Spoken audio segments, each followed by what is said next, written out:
வணக்கம். இன்றைக்கி நம்ம பார்க்க போகிற சமையல் என்னென்னா ஒரு அருமையான ஈவினிங் ஸ்நாக்ஸ் தான் பார்க்க போகிறோம். சட்டுன்னு செஞ்சிடலாம், ரொம்பவும் ஈஸியாக செய்யலாம். உருளைக்கிழங்கும் பச்சரிசியும் வச்சு ஒரு அருமையான கிறிஸ்பியான ஒரு ஈவினிங் ஸ்நாக்ஸ் எப்படி செய்யலாங்கிறத பார்க்கலாம். குழந்தைகளுக்குலாம் வந்து ரொம்ப பிடிக்கும். வெளியில் வந்து நல்லா கிறிஸ்பியாகவும் உள்ளே நல்லா சாஃப்டாகவும் இருக்கும். தேங்காய் சட்னி இல்லை டொமேட்டோ கெச்சப்போட வச்சு சாப்பிட்றதுக்கு அருமையாக இருக்கும். ஸோ வாங்க எப்படி செய்யலாங்கிறத பார்க்கலாம். இப்போ இதில் பார்த்தீங்கன்னா 50 கிராம் பச்சரிசி, 50 கிராம் இட்லி புழுங்கல் அரிசி எடுத்திருக்கேன். நீங்கள் வந்து வெறும் பச்சரிசி சேர்க்குறதுனால சேர்த்துக்கலாம். இப்போ அது நல்லா 2-3 தடவை கழுவிட்டு நல்லா ஒரு 3 மணி நேரம் ஊறிடுச்சு. இதில் பார்த்தீங்கன்னா மீடியம் சைஸாக 2 உருளைக்கிழங்கு நல்லா மசிகிற அளவுக்கு வேக விட்டு வச்சுருக்கேன். இதை வந்து நல்லா துருவிக்கலாம், நைஸாக துருவிக்கலாம், இல்லை மசிச்சு எடுத்துக்கோங்க. இதை வந்து மிக்சியில் போட்டு அரைச்சிட்டு வந்துட்டு பார்க்கலாம். இப்போ ஒரு பவுல் எடுத்துக்கலாம். இப்போ பார்த்தீங்கன்னா நம்ம அரைச்ச வந்து அரிசி மாவு நல்லா நைஸாக அரைச்சாச்சு. இந்த அளவுக்கு நல்லா நைஸாக அரைச்சிக்கணும். அது கெட்டியாக தான் அரைச்சிருக்கேன். தேவைப்பட்டால் நம்ம தண்ணி சேர்த்துக்கலாம். இப்போ பவுலில் மாற்றிக்கலாம். எடுத்து வச்ச உருளைக்கிழங்கு வந்து துருவி வச்சுருக்கேன். இதை இதோட சேர்த்துக்கலாம். நல்லா மசிகிற அளவுக்கு வேக விடணும். அப்போ தான் உங்களுக்கு வந்து அந்த இதோட எல்லாம் ஒன்று சேர்ந்து வரும். இப்போ இதில் 1 டீஸ்பூன் இஞ்சி பூண்டு பேஸ்ட் வந்து சேர்த்துக்கலாம். 1/2 டேபிள் ஸ்பூன் சில்லி ஃப்ளேக்ஸ், அதாவது வரமிளகாய் விதை வந்து சேர்த்துக்கலாம். அதாவது 2 வரமிளகாயை மிக்சியில் போட்டு அடிச்சுக்கிட்டிங்கன்னா உங்களுக்கு ரெடி ஆயிரும்.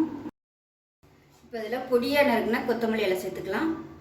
பொடியாக நறுக்குனா பச்சை மிளகா வந்து ஒரு 5 பச்சை மிளகா எடுத்திருக்கேன். சின்ன பச்சை மிளகாயை 5 எடுத்திருக்கேன். பொடியாக கட் பண்ண இது கருவேப்பிலை சேர்த்துக்கலாம்.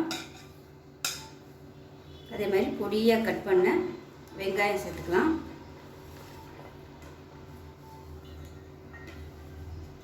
இப்போ இதில் உப்பு தேவையான அளவுக்கு சேர்த்துக்கலாம். மிக்சியிலேருந்து தண்ணி வந்து அலசிட்டு வச்சுருக்கேன். இந்த தண்ணியை கொஞ்சமாக ஊற்றிக்கலாம். ஊற்றிட்டு நல்லா பிசைஞ்சு எடுத்துக்கலாம். அளவெல்லாம் கிள்ளி போடுற அளவுக்கு பிசைஞ்சு எடுத்துக்கலாம். இப்போ இதில் ஒரு 1/4 டீஸ்பூன் போல் பேக்கிங் சோடா சேர்த்துக்கலாம். இப்போ நல்லா பிசைஞ்சு எடுத்துக்கலாம். இப்போ பாருங்கள், நல்லா பிசைஞ்சிட்டேன். இந்த அளவுக்கு இருக்கணும். ரொம்ப கெட்டியாகவும் இல்லாமல் இலக்கமாகவும் இல்லாமல் கரெக்டாக நம்ம வந்து எண்ணெயில் போடுற அளவுக்கு இருக்கணும். உப்பு செக் பண்ணி பார்த்துக்கோங்க. செக் பண்ணி பார்த்துட்டு உப்பு பத்தலைன்னா உப்பு சேர்த்து பிசைஞ்சிக்கலாம். இப்போ எண்ணெய் காய வச்சு ஒன்றா சின்னதாக போட்டு பொரிச்சு எடுத்துக்கலாம். இப்போ பாருங்கள், எண்ணெய் நல்லா காஞ்சிருச்சு. கையில் வந்து தண்ணி தொட்டுக்கோங்க. தண்ணி தொட்டுட்டு சின்னதாக உருட்டி போட்டுக்கலாம். போடையில் சின்னதாக போட்டுக்கோங்க. அது எண்ணெயில் ஊறினதுக்கப்புறம் கொஞ்சம் பெருசாக வரும். அதனால் போடையில் சின்னதாக போட்டுக்கலாம்.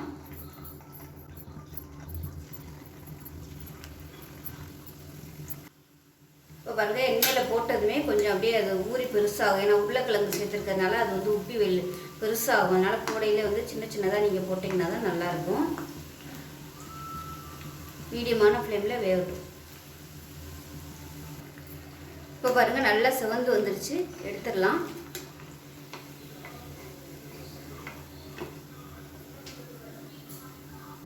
இப்போ மிச்சம் இருக்கிறதையும் போட்டு பொரிச்சு எடுத்துக்கலாம்.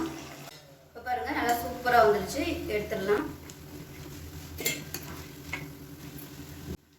இப்போ பாருங்கள், நல்லா மொறுன்னு சூப்பராக ரெடி ஆயிடுச்சு. ரொம்ப ஈஸியாக. ஸோ தேங்காய் சட்னி இல்லை கெச்சப்போட வச்சு சாப்பிட்றதுக்கு அருமையாக இருக்கும்.